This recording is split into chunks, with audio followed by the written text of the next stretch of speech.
Seguro que ya lo han hecho muchos, pero es diferente cuando lo hacemos después de cantar, ¿no?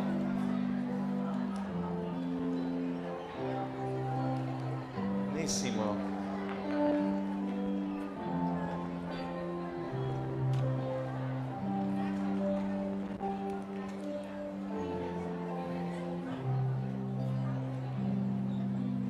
Gloria a Dios.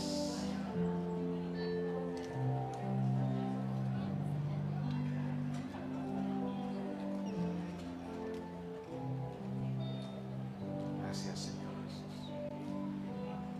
Vamos a orar. Señor, te damos las gracias en esta mañana por tu Espíritu Santo. Te damos gracias, Señor, por la virtud que has puesto en nosotros de tu presencia y que tú, Señor, nos ayudas a correr todo velo, quitar toda oscuridad en nuestras vidas y experimentar, Dios, lo que tú hiciste por nosotros, lo que lograste por nosotros. Señor, que este tiempo sea un tiempo revelador de tus grandezas en el nombre de Jesús. Háblanos como tú sabes hacerlo, ilústranos, enséñanos, date a conocer a nuestras vidas de mejor manera, Padre, en el nombre de Jesús. Gracias. Gracias por salvar, por hacer milagros, por sanar. Gracias por liberar en esta hora, en el nombre de Jesús. Gracias. Gracias, Señor Jesús. Tu nombre creemos, Señor, en el nombre de Jesús. Amén y amén. Wow. Vamos a aprovechar este momento para saludar también a nuestros queridos amigos que están conectados a través de la señal de, bueno, señal, nosotros decíamos en tiempo atrás, pero a través de nuestra conexión a internet. Amén, en nuestra plataforma de Nuevo Amanecer para Naciones. Un fuerte aplauso, que ellos puedan escuchar también. Saludos, gracias por estar conectados. Si usted tiene la habilidad de poder estar conectado y comentar también el mensaje que estamos emitiendo en vivo, bienvenido. Es algo importante que generemos interacción también a través de las redes sociales. Y usted puede tener luego la posibilidad de volver a ver el mensaje, que creo yo después que lo escuche va a querer escucharlo, porque tenemos muy buena información ahora. Amén. Gloria a Dios. La palabra de Dios nos dice que hubo un hombre llamado Juan el Bautista. Amén. Juan el Bautista fue escogido por Dios para preparar el camino del Mesías, Jesús. Amén. Y Juan el Bautista era muy peculiar. Tenía una forma de vestir bastante diferente. Amén. Su personalidad era muy particular. Y no solamente vestía con pieles, además su comida era extravagante, era diferente. Jesús eligió a Juan el Bautista o Dios eligió a Juan el Bautista para preparar el camino del Hijo de Dios. Y es interesante, pero hoy vamos a resolver el acertijo divino. El acertijo divino. Yo no sé cuántos de ustedes, seguramente la gran mayoría de nosotros, por tradición, en Semana Santa, hemos visto alguna vez una que otra película por Semana Santa, en especial La Pasión de Cristo, o películas que hablan acerca de los días de la crucifixión y resurrección. La gran mayoría de nosotros.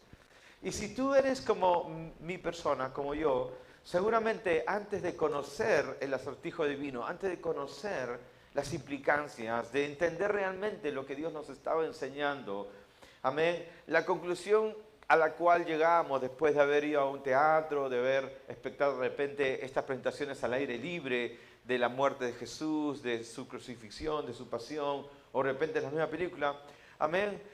Lo más normal, lo más común es que al final haya por lo menos dos tipos de sentimientos. Una pena respecto a Jesús, amén, por la forma como fue maltratado, por lo despiadado que fueron con él, lo injustos que fueron con Jesús, y un enojo contra sus verdugos, ¿verdad? En este caso los romanos, sí, o quizás a los judíos. ¿A cuántas les pasó? Amén. Vieron la película y se sintieron tristes, de repente eran de la tradición de no comer carne el jueves, tener una especie de luto porque Jesús murió ese día, una pena por Jesús. Pero déjeme decirte que usted está completamente equivocado. Usted está absolutamente errado. Ese no es el mensaje. Y por eso yo creo que, si bien es cierto, hay las mejores intenciones en presentar estas obras teatrales y las películas, pero si no entiende el mensaje que hay detrás de ello, no le va a servir de verdad. Esto es como una especie de acertijo. Y es que la verdad que el sacrificio de Jesús, la muerte en Jesús y todo lo que hoy sabemos a través de todos los elementos que hoy que he citado, no fue algo que ocurrió repentinamente. Los últimos días, la semana en la cual Jesús tuvo todos estos eventos con sus discípulos, no fue algo que ocurrió nada más. No, fue algo que Dios preparó desde la eternidad. Fue algo que ya se había preparado en la mente de Dios, amén, desde mucho tiempo atrás. Y hay dentro de todo ello diferentes elementos que Dios había preestablecido. Y que si tú hoy día puedes entenderlo por la gracia de Dios, tú vas a resolver el acertijo divino. La palabra de Dios que dice que la gloria de los reyes es ocultar el secreto. Y otra gloria de Dios es revelar. Entonces, Dios tiene el derecho y la facultad de ocultar sus secretos y revelarlo a quien Él quiere. Mi oración es que Dios te revele sus secretos en este día. Que tú puedas resolver el mensaje que hay detrás de todo esto y no llegues a una conclusión errada. Y si tú llegas a entender, tu corazón va a vibrar de emoción. Vas a experimentar la libertad que Dios quería traer a la vida de los creyentes de ese tiempo y de este tiempo. Y como dije hace un inicio, esto no fue de un momento a otro, fue algo muy preparado, detalle por detalle. Dios en su presencia, Dios en su soberanía, Dios había fijado todos los elementos, todas las circunstancias, todos los personajes, todo, amén, aún las fiestas que Dios había establecido para traernos un enorme mensaje. Amén. Bien, estaba hablando de Elías. Y cuando Elías aparece en escena muy peculiar, y yo pienso en por qué Elías, Dios. ¿Por qué este personaje tan excéntrico? ¿Por qué Elías tan particular? Sí, en su forma de vestir. La gente lo miraba y este hombre parece loco. Dios tiene su manera de hacer las cosas. Juan. Ahora muy probable que Juan en su pasión se haya de repente extralimitado al denunciar a Herodes por haberse entrometido con esa mujer, ¿sí? Y por ello le cortaron la cabeza. No, la Biblia no muestra necesariamente, proféticamente, que Juan tenía que ser decapitado. Pero lo que la Biblia sí dice es que Juan iba a preparar el camino de Jesucristo. Pero hay una frase enorme que tú no puedes pasar por alto cuando cuando Juan se encuentra con su primo, Jesús. Juan mira a Jesús y él dice algo muy revelador en esta serie de acertijos divinos.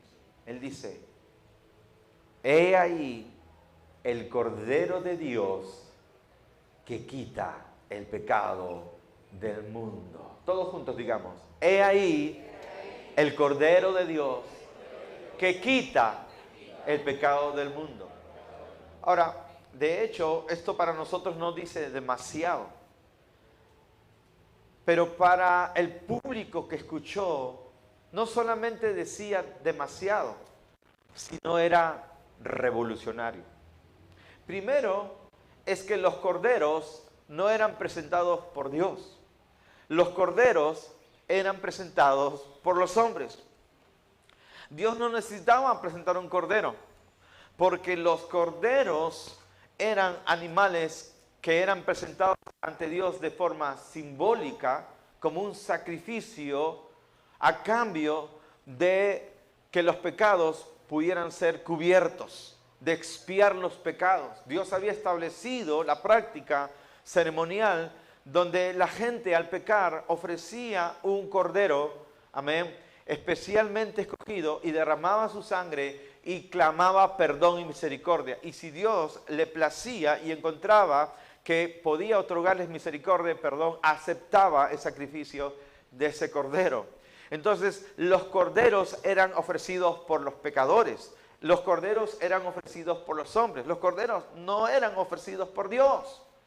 Entonces, cuando Juan dice aquí el Cordero de Dios, está diciendo algo contra la corriente, revolucionario.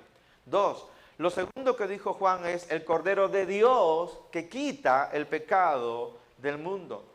Y el hecho es que esta ceremonia de presentar los sacrificios de estos animales y su sangre no quitaba el pecado de la gente, sino cubría el pecado, expiaba el pecado, ocultaba el pecado.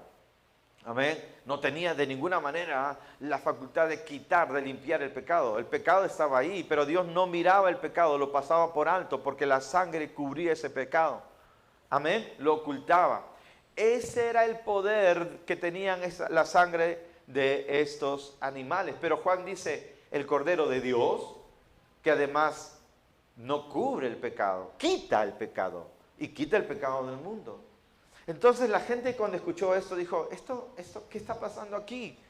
¿Qué nueva enseñanza nos trae este hombre? Ahora, hay otro pasaje en la Escritura donde Jesús hace una sanidad maravillosa. Amén. Lo hacía también sábado a propósito. Y Jesús sana a un hombre. Amén. Y él dice, hombre, tus pecados te son perdonados. Levántate y anda. Y ese hombre fue sanado. Y la gente, los religiosos, los estudiosos, los teólogos, se enojaron. Porque dijeron, ¡hey! ¿Qué estás haciendo?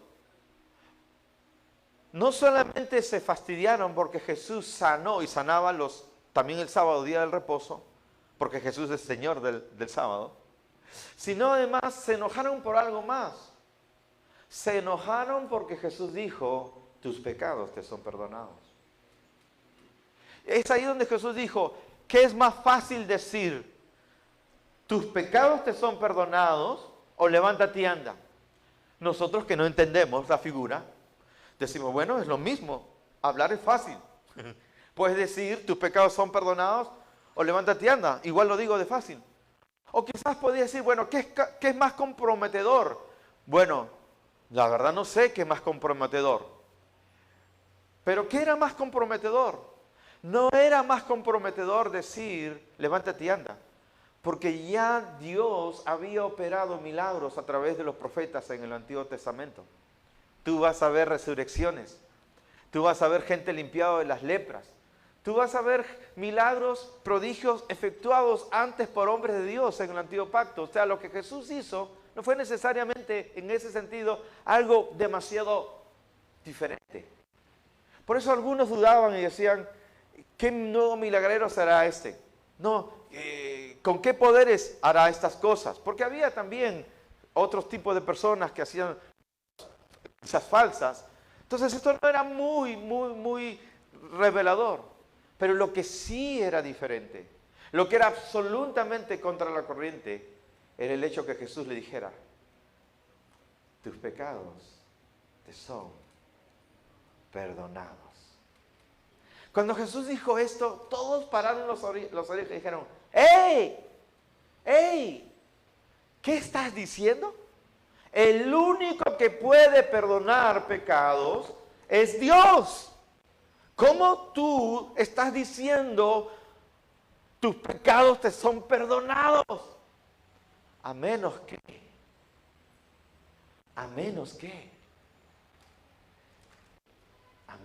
tú seas Dios. Pero no eres, así que te vamos a matar. Por eso el odio, por eso el enojo, porque Jesús estaba situando al mismo nivel de Dios, con la facultad de perdonar pecados. Ahora, para el judío común, para el creyente común de su tiempo, el pecado no era una cosa liviana.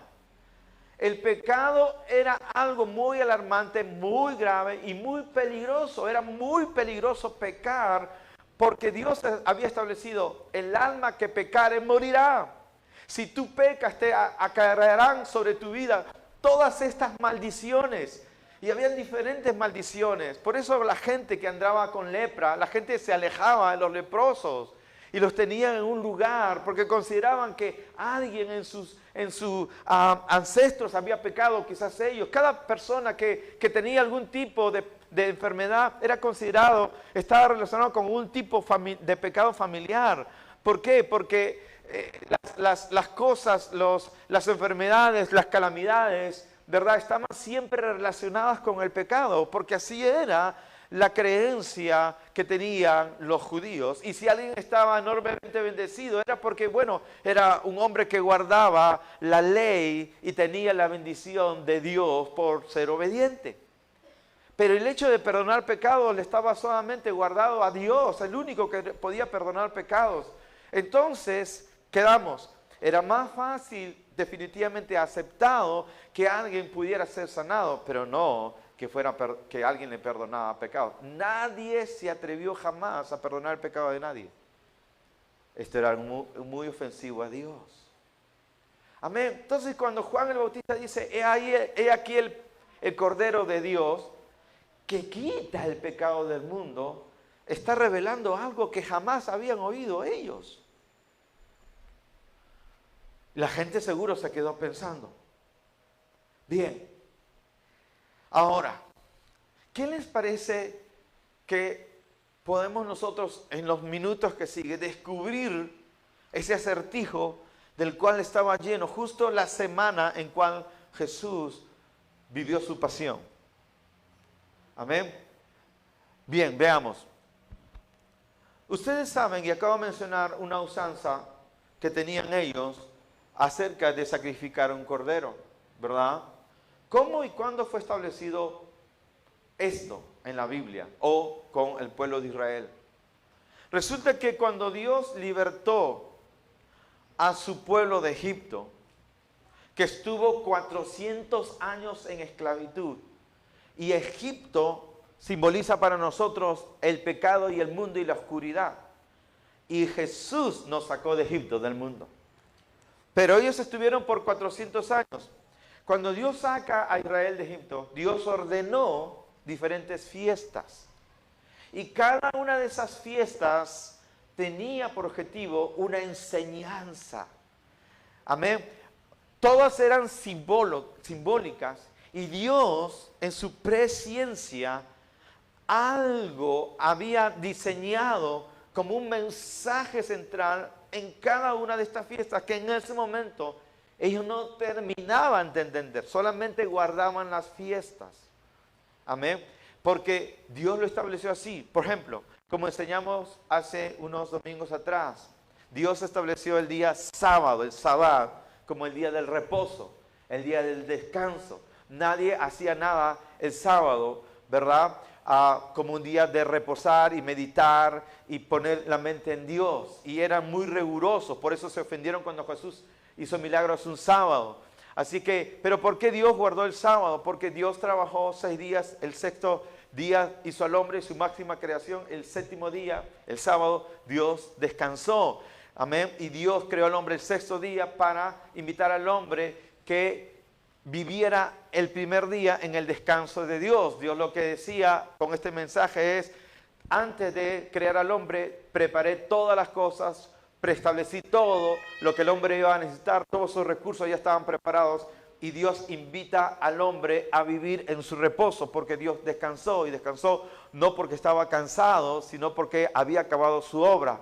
Acabó su obra con su máxima creación, el hombre. Y por eso Dios luego ordenó el sábado para que el hombre supiera que hay que descansar en él. Amén. Y luego la enseñanza en la Biblia es que Jesús es nuestro reposo, donde ya reposamos de nuestras obras. Esa era la figura que Dios iba a revelar luego en el nuevo pacto. Pero hay, así como ellas, hay muchas otras figuras que tenemos que entender en este acertijo divino. Pero nosotros los occidentales, en este caso sudamericanos, estamos muy ajenos a todo esto. Por eso tenemos que reestudiar.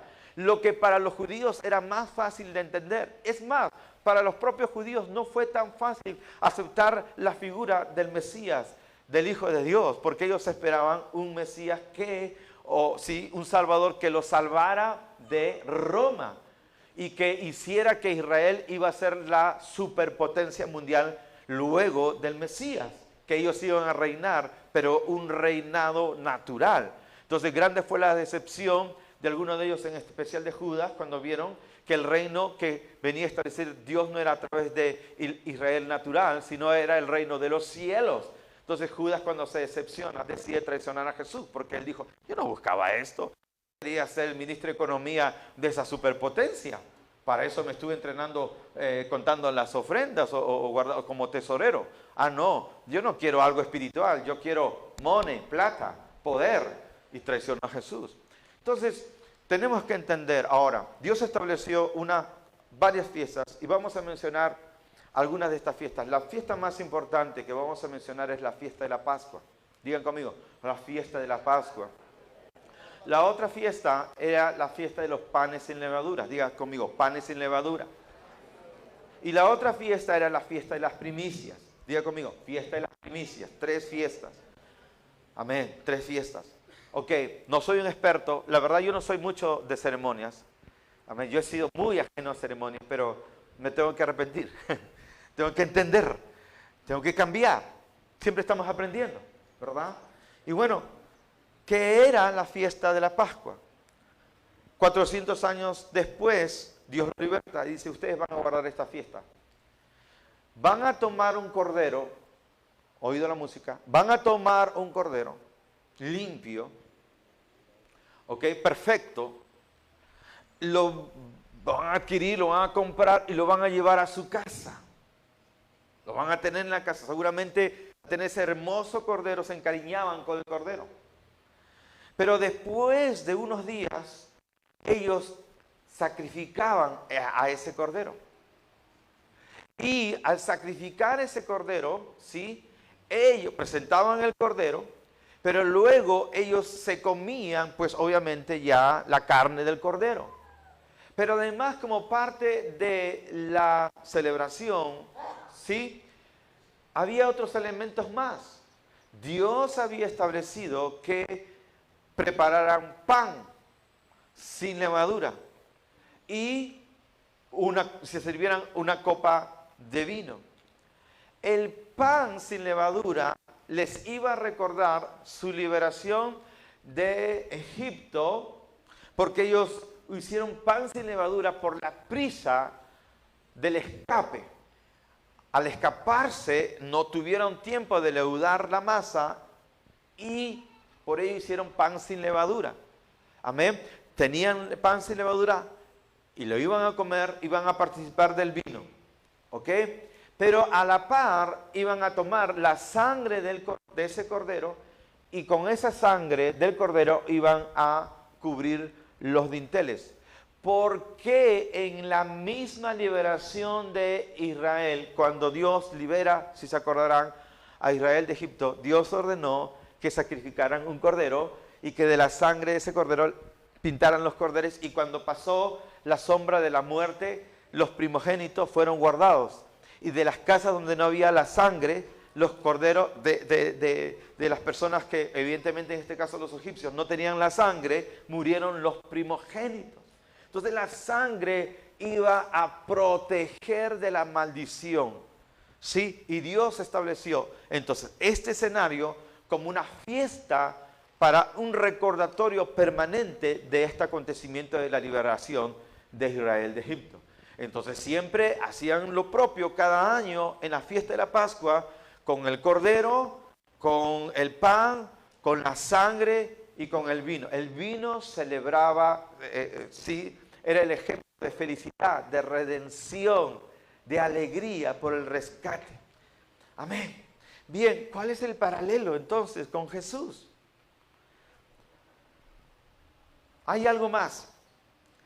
Dentro de las fiestas, por ejemplo, paralelo a ello o casi seguido a la fiesta de la Pascua, se celebraba la fiesta de los panes sin levadura.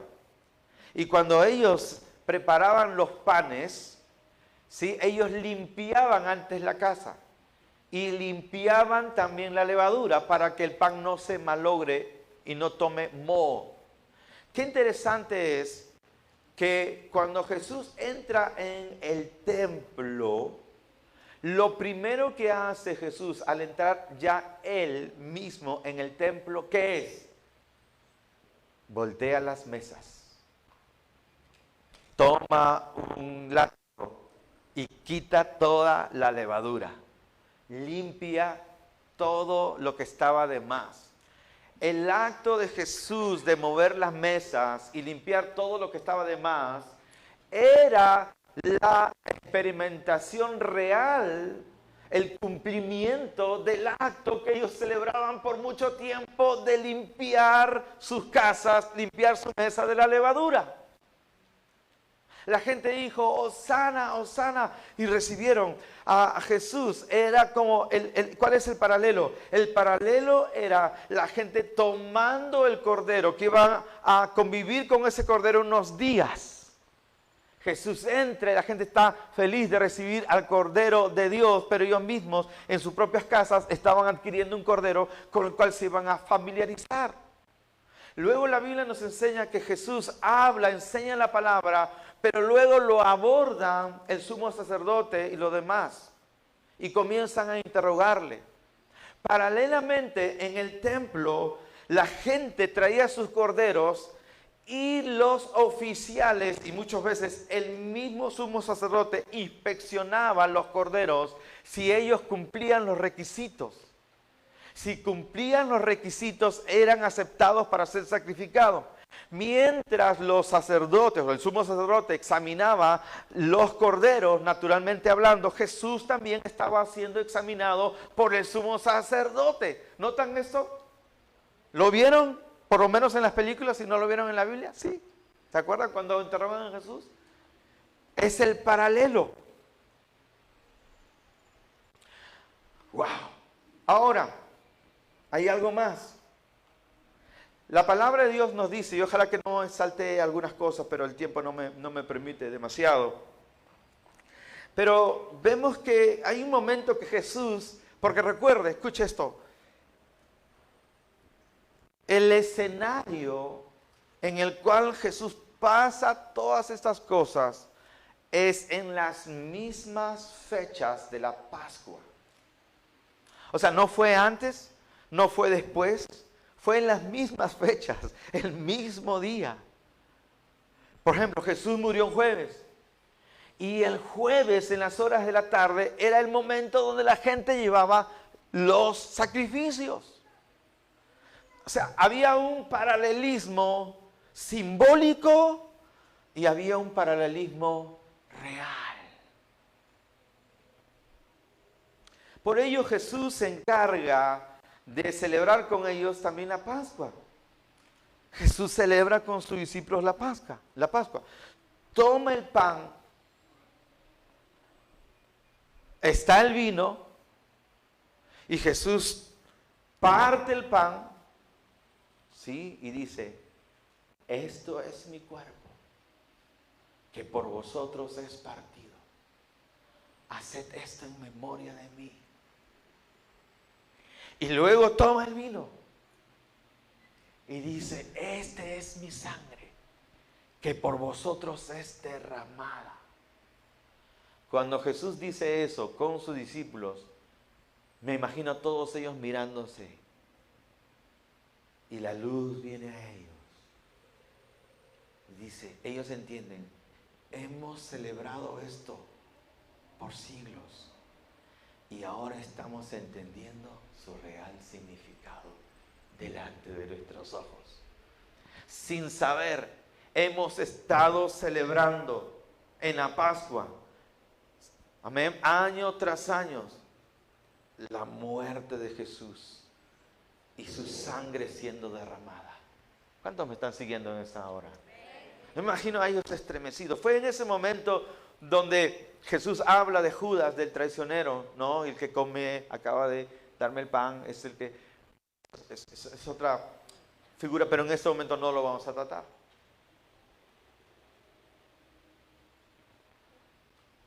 Pero dentro de la fiesta que menciono, no solamente había pan, no solamente había vino, sino también hierbas amargas. Y algunos dicen, ¿y las hierbas amargas?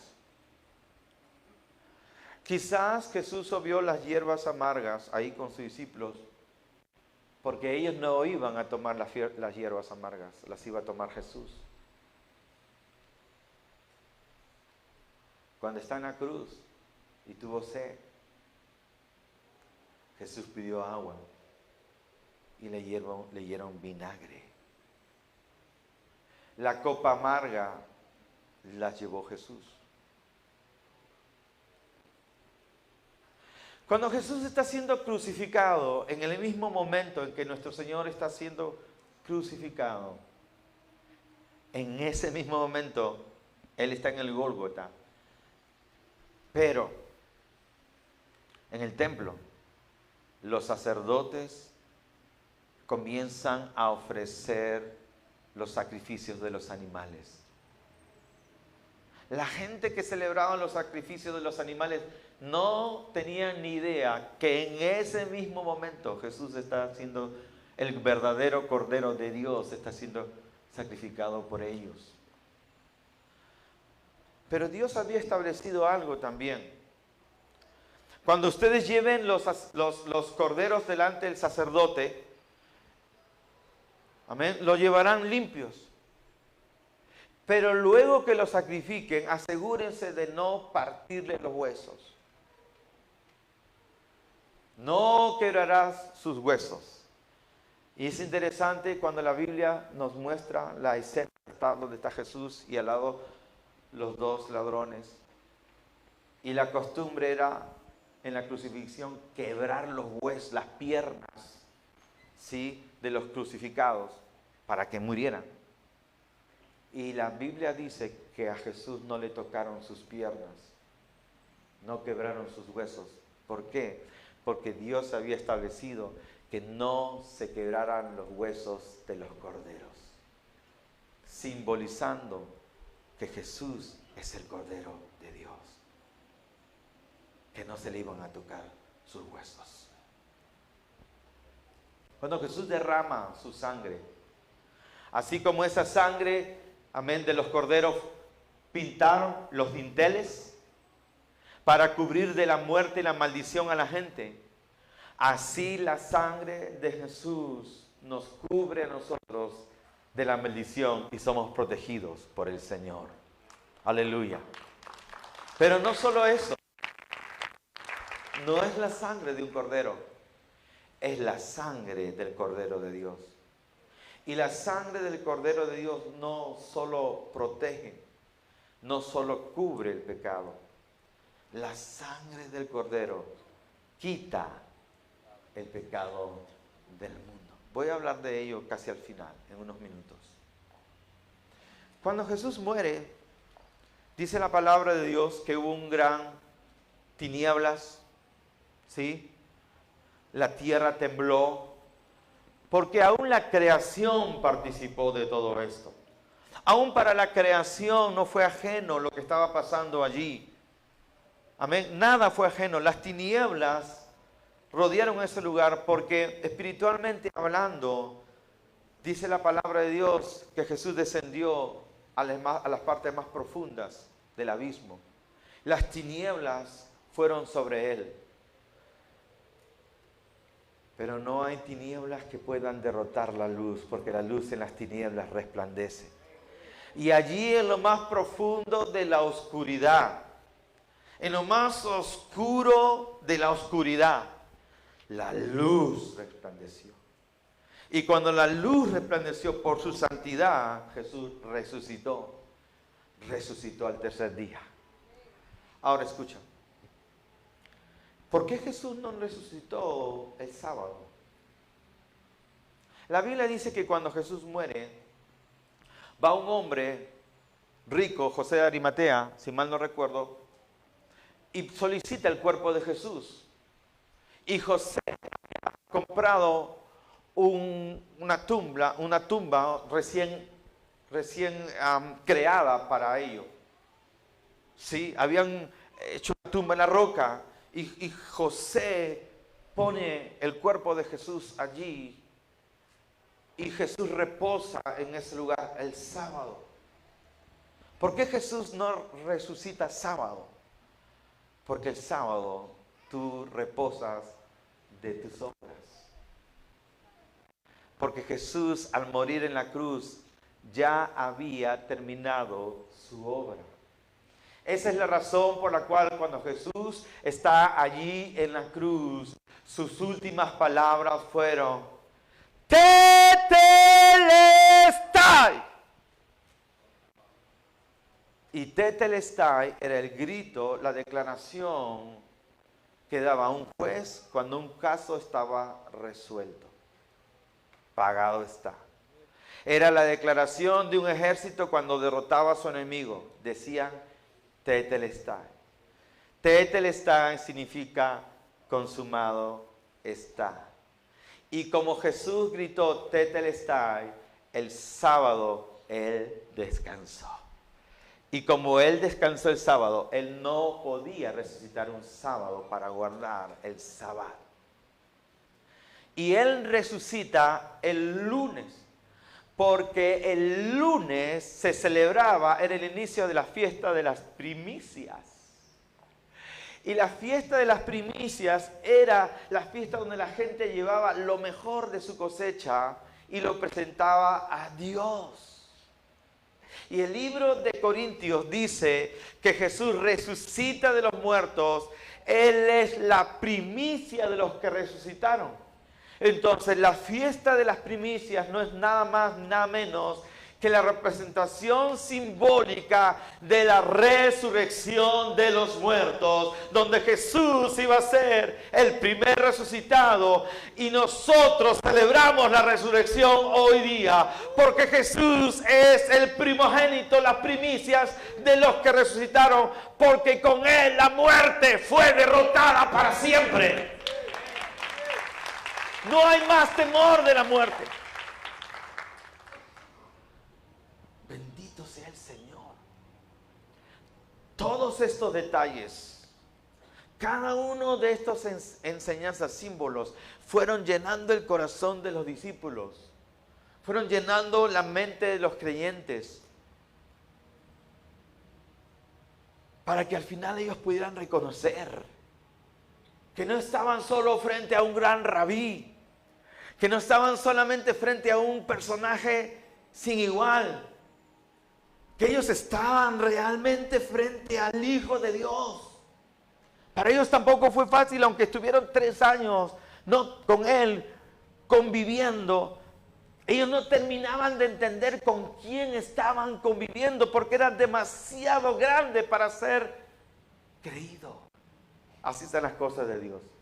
Las cosas de Dios suelen ser demasiado grandes para creerlas. Por eso la Biblia dice que cuando Jesús muere, los discípulos se esconden. Se esconden. Porque dijeron, ya mataron a nuestro maestro, ahora nos matan a nosotros. Pero gracias a la resurrección de Jesús, Jesús se les aparece a ellos mismos. Y cuando lo vieron, aún ellos dijeron, ¡wow! Un fantasma.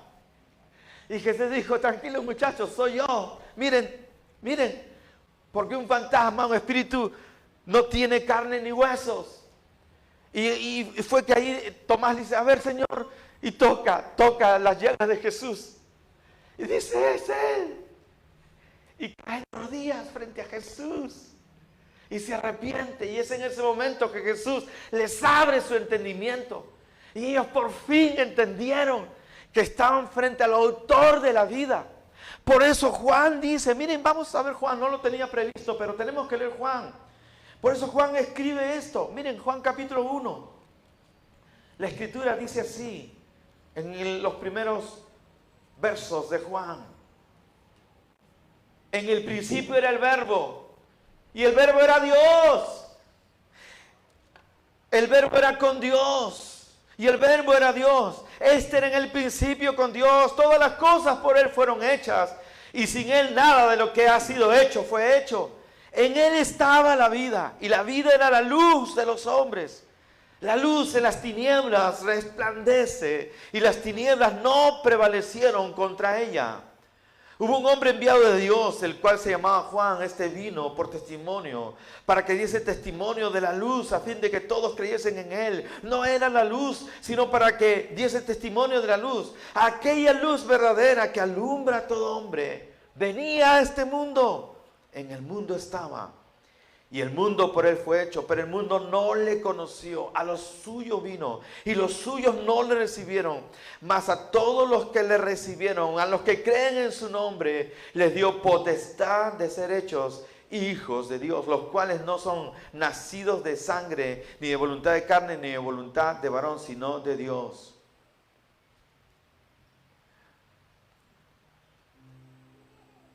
Y en otro pasaje, Juan dice, lo que hemos visto, lo que hemos tocado, lo que hemos palpado del autor de la vida, de eso nosotros les anunciamos. Cuando Juan entendió, dijo, estuvimos con él, lo hemos oído, lo hemos tocado y no nos dábamos cuenta. Él era el Hijo de Dios. Él caminó entre nosotros. Y por eso la Biblia dice, y ahora sí vamos al libro de Hebreos capítulo 10, ¿por qué Juan el Bautista dice el Cordero de Dios? Hebreos 10 dice así, verso 10. En esa voluntad somos santificados mediante la ofrenda del cuerpo de Jesucristo, hecha una vez y para siempre. Somos santificados. Mire, la Biblia dice que tú no te santificas a ti mismo. La Biblia dice que Dios te santifica. Y santificar es apartados para Él.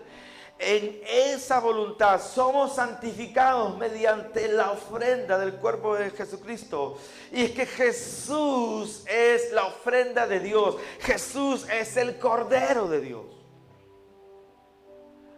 Hecha una vez y para siempre. Dice la palabra, y ciertamente todo sacerdote está día tras día ministrando y ofreciendo muchas veces los mismos sacrificios que nunca pueden quitar los pecados, porque eran la sangre de animales.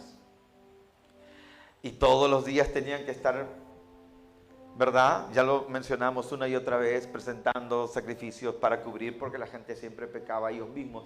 Tenían que presentar primero por ellos. Alguien dijo, bueno, ¿y por qué Jesús mismo tenía que morir? ¿Por qué no otra persona? Porque todos los hombres son pecadores. Si alguien se hubiera atrevido a tratar de morir por la humanidad, primero hubiera tenido que morir por él. Y al morir por él, muerto ya no podía pagar por nadie. Pero Jesús no podía morir. ¿Por qué? Porque él era sin pecado. Tenía que ser el Cordero sin mancha. Y el único Cordero sin mancha es el Cordero de Dios, Jesucristo. Dice la palabra, y ciertamente todo sacerdote está día tras día ofreciendo muchas veces los mismos sacrificios que nunca pueden quitar los pecados. Pero Cristo, habiendo ofrecido una vez para siempre un solo sacrificio por los pecados, un solo sacrificio por los pecados, se ha sentado a la diestra de Dios, y de ahí en adelante esperando hasta que sus enemigos sean puestos por estrado de sus pies. Porque con una sola ofrenda, terminamos, diga conmigo, con una sola ofrenda, con una sola ofrenda, el Cordero de Dios hizo perfectos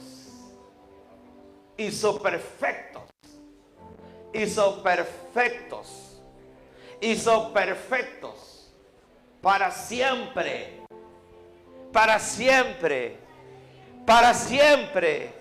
a los santificados. ¿Qué significa esto?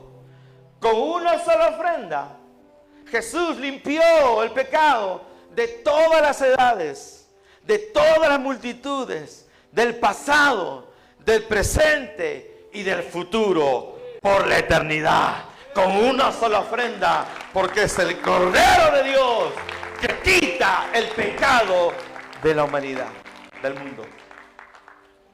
Es tan poderosa la sangre de Jesús, es tan valiosa la sangre de Jesús, que una sola gota de su sangre sirvió para limpiar la de millones. ¿Cuántos millones de habitantes habemos o hemos sido hasta hoy en la tierra? 14,000 millones. Hoy día quizás bordemos los 8,000, pero si contamos todos antes, quizás lleguemos a los 14,000 millones. Y si nosotros tomáramos en un recipiente toda la sangre de Jesús, quizás lleguemos a 10 litros de sangre. ¿A cuánto equivaldría 10 litros de sangre con 14.000 millones de personas? Una sola gota de la sangre de Jesús tiene el poder de limpiar millones de personas.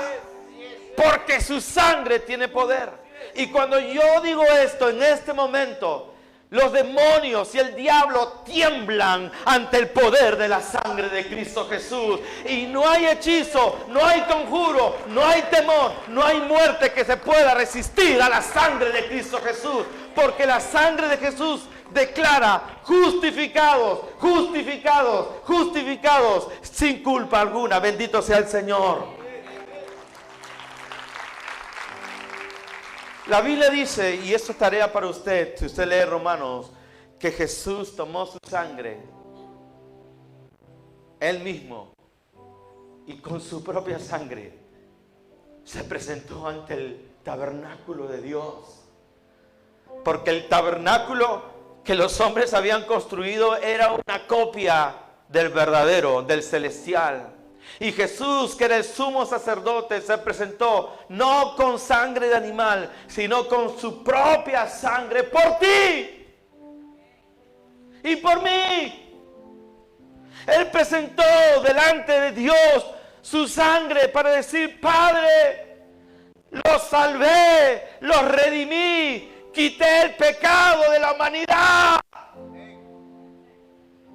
Una sola vez y para siempre. ¿Por qué se sentó Jesús? Dice que Él se sentó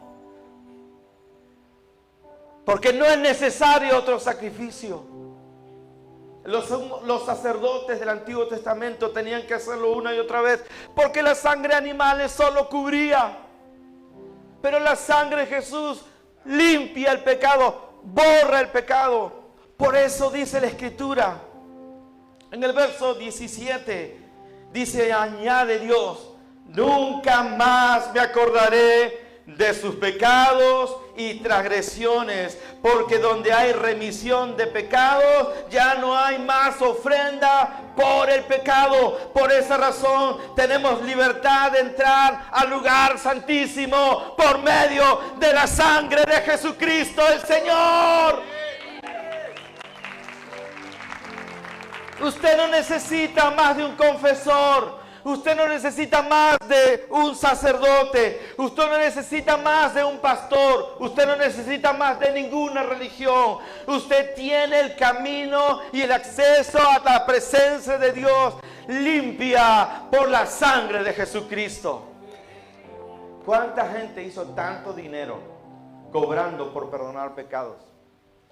Hay una religión que hizo toda su riqueza cobrando indulgencias, pisoteando la sangre de Jesús. Se hicieron ricos. La gente por la culpa pagaba y pagaba, pagaba y pagaba. Y la gente en su ignorancia pensaban que ellos tenían que pagar. Pero ellos no sabían que alguien mayor ya había pagado por todos. Y es Jesucristo el Señor, pagó por tus pecados. Una vez y para siempre. De eso se trata. Es por eso que Juan, cuando ve a su primo, dice: he ahí el Cordero de Dios que quita el pecado del mundo.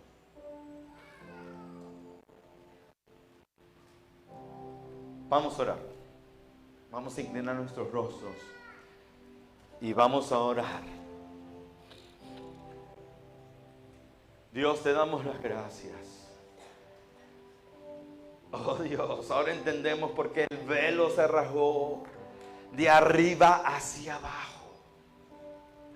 Porque tú dijiste: el acceso está libre ahora a tu misma presencia. Y en este momento estamos entrando a tu misma presencia todos. Ahora, acceso libre a través de Cristo Jesús. Porque cuando su cuerpo se partió, el velo se rasgó. Por ese sacrificio tenemos acceso a tu presencia, Dios. Por eso tu palabra dice: acercaos confiadamente al trono de la gracia para hallar socorro y misericordia.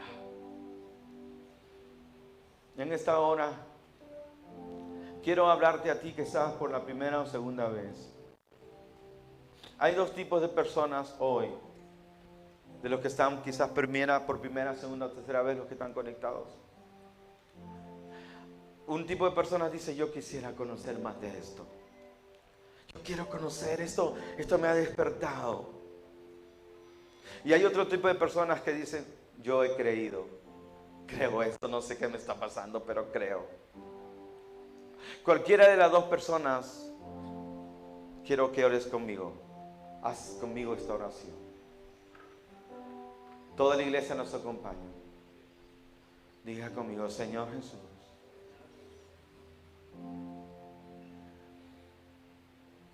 perdóname por no haber entendido y valorado semejante sacrificio y el poder redentor de tu sangre. Hoy reconozco que tú me has salvado y me has redimido. Has limpiado mis culpas y hoy me entrego a ti. Señor, gracias por salvarme. Recibo con fe el perdón de todos mis pecados, todas mis culpas. Lo recibo por fe, debido a la sangre de Cristo Jesús. No lo merezco de ninguna manera, pero humildemente creo y acepto semejante sacrificio. Dios, quiero conocer más de ti. Anhelo conocerte mejor y más. Ayúdame en el nombre de Jesús. Estoy listo. Amén y amén. Así sea. Si usted hizo esta oración por la primera vez, sea que usted quiere aprender más de las cosas de Dios, estamos listos para ayudarle. Tenemos consejeros, gente preparada para enseñarle tantas verdades de Dios en su vida. O si usted hizo esta oración creyendo que la sangre de Jesús, su sacrificio, tiene el poder de redimirlo, y usted ha creído, felicitaciones, usted es ahora un hijo, una hija de Dios. Damos un aplauso al Señor por ello. Cualquiera de las dos situaciones, le voy a pedir que levante su mano si usted hizo esta oración, por favor, para que, amén, podamos saber y reconocerlo. ¿Hay alguien en esta hora que hizo esta oración por la primera vez? Que Dios te bendiga, te felicitamos. Bien, ¿hay alguien más? Un aplauso para todos ellos, ellas. Felicitaciones. Se le están acercando, vamos a poner de pie a alguna persona para darle una orientación. Síganlos, por favor. Usted necesita unas orientaciones para que su fe pueda crecer. Amén. Así que vamos a ponernos de pie para adorar a Jesús, el Cordero de Dios,